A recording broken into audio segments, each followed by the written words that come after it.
rocks, pebbles, and sand. A motivational story for overcoming challenges. The story: a philosophy professor once stood up before his class with a large empty mayonnaise jar. He filled the jar to the top with large rocks and asked his students if the jar was full. His students all agreed the jar was full.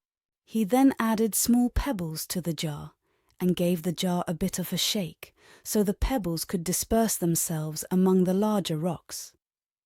Then he asked again, "Is the jar full now?"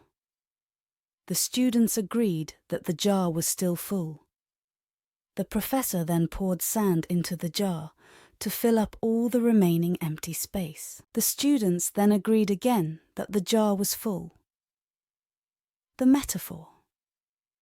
In this story, the jar represents your life, and the rocks, pebbles, and sand are the things that fill up your life. The rocks represent the most important projects and things you have going on, such as spending time with your family and maintaining proper health. This means that if the pebbles and the sand were lost, the jar would still be full and your life would still have meaning. The pebbles represent the things in your life that matter, but that you could live without.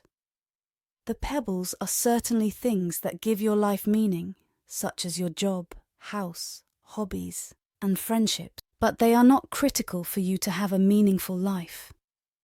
These things often come and go and are not permanent or essential to your overall well-being. Finally, the sand represents the remaining filler things in your life and material possessions.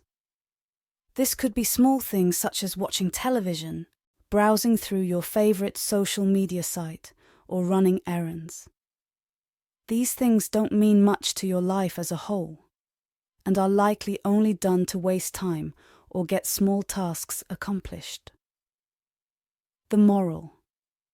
The metaphor here is that if you start with putting sand into the jar, you will not have room for rocks or pebbles. This holds true with the things you let into your life. If you spend all of your time on the small and insignificant things, you will run out of room for the things that are actually important. In order to have a more effective and efficient overall, rock, pebbles, and sand teaches us the value of prioritization, time management, and focusing on what truly matters in order to lead a more fulfilling and productive. Thank you for listening the story. Pebbles, do subscribe the channel now.